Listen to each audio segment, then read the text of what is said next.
The Tao of Self-Confidence, episode 581. Welcome to the Tao of Self-Confidence, where I share stories of amazing women who have discovered their inner journey to self-confidence.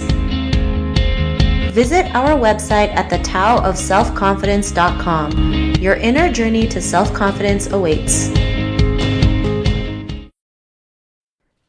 Well, hello, friend. Welcome to the Tao of Self-Confidence, where I share stories of amazing women who have discovered their inner journey to self-confidence. I'm your host today, Sheena Yap-Chan, and today I have an amazing lady on the show today. She is the founder and creator of Soul of Success, and I'm really excited to have her on and share her story with us today on self-confidence. So without further ado, I'm going to introduce you to Suria Sparks. Suria, how are you today? Maybe you can fill in a little bit more about yourself to the listeners.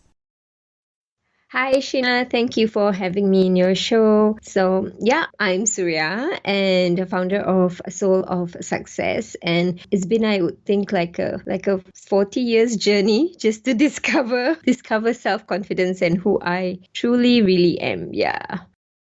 Awesome. Well, thanks for sharing that. And Suria, what's your cultural background?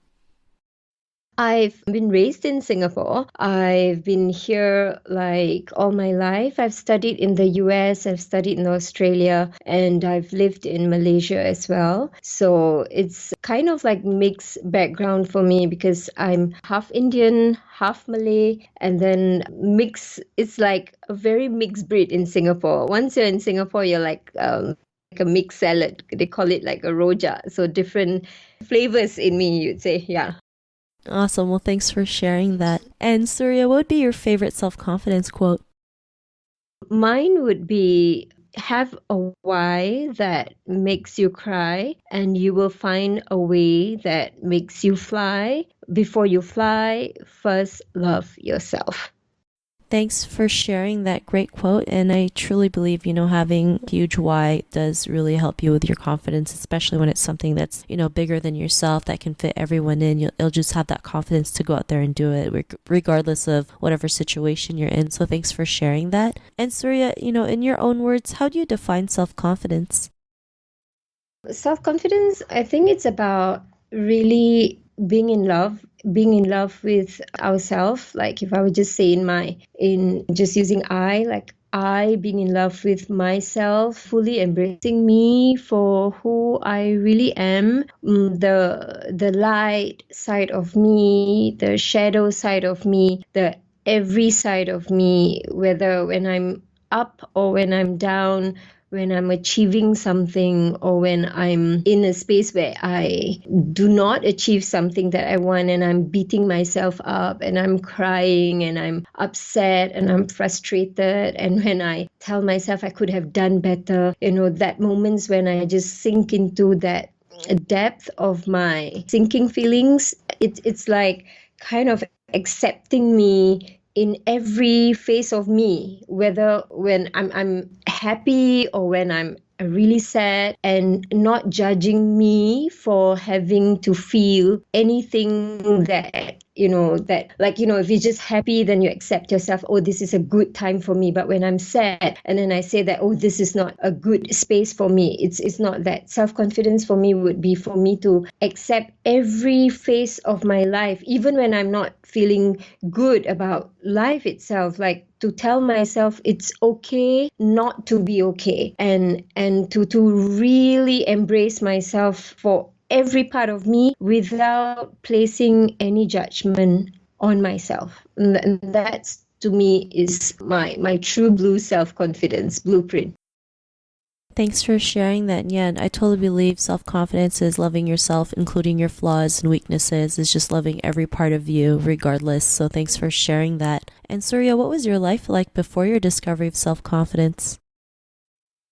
I would say that I have gone through like many phases of my life to figure out who I really am, from the point of my childhood to my teens to my adult life. So there has been different events and incidents that have challenged my feelings about myself, from sexual abuse to physical abuse to having a relationship that doesn't work, where like I have been physically abused and I lost my sense of self and my sense of identity identity of who I really am, and then constantly searching for the next big thing that I can hang on to. For example, like entering a marriage when I didn't really want to, but I was thinking that that would fill me up, and then the marriage failed, and then going on to the next relationship, just hoping that it will again fill me up, but again finding it so disappointing that I didn't really find myself there. So, and then after that, going through that worst phase of my life, because I thought I've had it all, and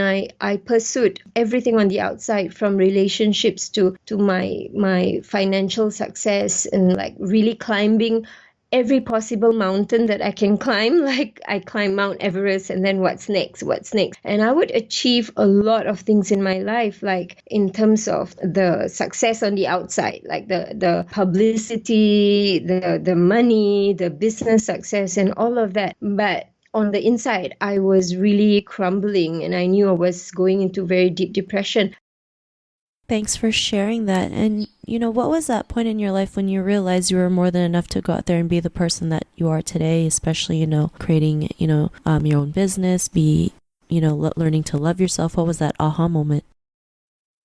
I guess the aha was really when I, after the second marriage, like after it went down the drain, and I was telling myself, like, enough. I'm not searching for the next thing outside of me anymore. And I went away, and I went up to the mountains, and then really got inspired. And it was a lot of me time and inner me time, just with me and myself. And when I came back to Singapore, I had this urge to run a workshop, and I don't know what the workshop was going to be about. I just had a calling. It just this voice that says that you've got to do this workshop, and I just brought 10 women together for 2 days. 2 days together. I don't know what I was going to do. I have no lesson plan. Having been a teacher before, lesson plans are so important. Like I have to plan and everything, but I just don't know what I was going to do. And it took a life of its own. And that was the first time that Soul of Success was born. And I realized that 7 years of doing this Soul of Success, I cried with the women in the room. I felt their pain, and it was not me conducting the training. It was actually me healing myself, like with every person that was in the room, and every pain that I felt, and everything that they had gone through as a woman. At that time, it was only for women. Now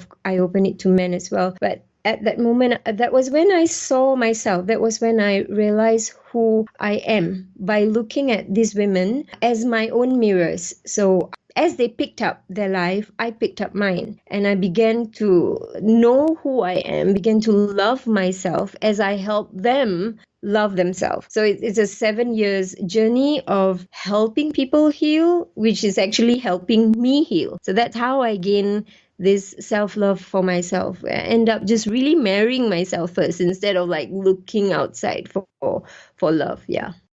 Thanks for sharing that. That's a great story that you just mentioned. Sometimes, we do these things, right? We never know why, but we know something good comes out of it. Like for you, like you started workshops, but you didn't know what to do at first. You just knew it felt good. And like you mentioned, it was kind of a calling, right? And it just like everything fell into place. And, because of that, what's your life been like now? It has been, I would say, the best life I've had, and there were many significant moments that affirmed that. And one was like about 2 months ago, I woke up with rainbow, literally like rainbow coming into my room, and it came on my bed, and it was on me. So it happened twice in that week, and it was just before I do my workshop over that weekend. And I felt like that was like a wink from the universe telling me that you are on the right track, like what you're doing, like we are, like the energy around me is just like acknowledging me that this is the path. And it feels so good to know that, okay, I have come to this space where I am not affected, like not say I don't have feelings, like I numb myself, but I'm not affected by what people do anymore. It's like coming to a space of clicking it, like taking 100% responsibility for everything that happened in my life. Like everything. When I say 100% responsibility, means that it gives me great happiness, power, confidence to know that whatever that happens, anyone that come into my life, whatever that they do cannot affect me, because it's me. It's all inside me. It's what I choose to feel, is how I choose to handle the situation, is how I choose to feel, how I choose to deal, and how I choose to heal. So yeah, it's a freedom. That is like ultimate freedom for me, to be able to live like that. So I can never be in anybody's prison anymore, because I am in charge of my life. Yeah. Thank you for sharing that. And I really love how you mentioned, you are, what freedom really is. And it's just being your true self. And I think that's something most women are dealing with, right? They just can't be their true selves, especially, growing up as an Asian woman, we're always told what to do, what to wear, how to act, what to say. It's that we lose our sense of selves, and we just feel so trapped because we have to like live up to other people's expectations, not realizing that we are our own person and we have our own personalities and talents, and we can actually go out there and showcase it to the world and live life according to our terms. And to the woman who's listening to your episode, she may be in her own journey to self-confidence. What would be that one tip you would give to her? In a nutshell, it would be really to first love yourself, and that is the word that fly. It's an acronym, so it's just fly. First, love yourself, and it's very deep. It's like a seed, and then you plant that seed, and it comes out in many branches and many stems, and it's about loving yourself, setting boundaries for yourself, and knowing where to keep that, your garden, that space of you have this garden inside you, and always remember that this garden is sacred, and do not allow anyone to plant poisonous seeds in your garden. And it is very, very okay to draw boundaries to no matter who they are. They can be our parents, they can be our spouses, our children, anyone. Like it's very important for us to first love ourselves, and draw that boundaries and put ourselves first. And because that is not selfish. In fact, that is the most selfless thing to do for ourselves and the world. Thanks for sharing that. And, I love how you mentioned creating that sacred space. I think it's very necessary, especially, having that me time, and just, we need to have our me time, right? To reflect, to think about stuff, to maybe reorganize, whatever it is, right? It's your time. You do what you please. Can I just add one thing? Because you said something just now about being Asian women, and then I thought that that stuck to me a bit. So I just wanted to say something about that. I guess one of the biggest thing about being Asian is like we have our life almost like as if it's dedicated to the people that we love, our family, and those who have raised us, and especially our parents. So in my 7 years of doing this program, I realized that has always been the biggest pain, especially for a woman already. And then to know that we have to be responsible for our parents, we have to be responsible for we got to live their dreams. We have to be who they want us to be, and then we have to be responsible to the point of losing ourselves. And I think that is something really important that I just wanted to speak out aloud, because it's just recently happened. I've got someone who is deeply entangled because of wanting to please their parents, they lose everything. So I think it's very important to note that being Asian women, and when I say boundary, I just want to repeat that again, that boundaries and self-love does not only happen to just workplace or friends or within social media or just a spouse, but it also has to be set with our own parents. As much as we love and respect them, but we need to really, really know that we are our own person and we are our own self. and that it's very important to set that boundary and to learn how to manage our guilt, especially that big emotion called guilt, and then learn how to feel that guilt, deal with that guilt, and release that guilt so that we heal, and then we can truly own our own space as who we really are, like deeply so. So I just wanted to say that. Yeah. Awesome. Well, thanks for sharing that. And that was great. That's great that you mentioned that because it's really important, especially as Asian women growing up. And I know we can all relate to that. So thanks again. And Suria, if our listeners wanted to get to know a little bit more about you and what you do, is there any links or social media profiles we can connect with?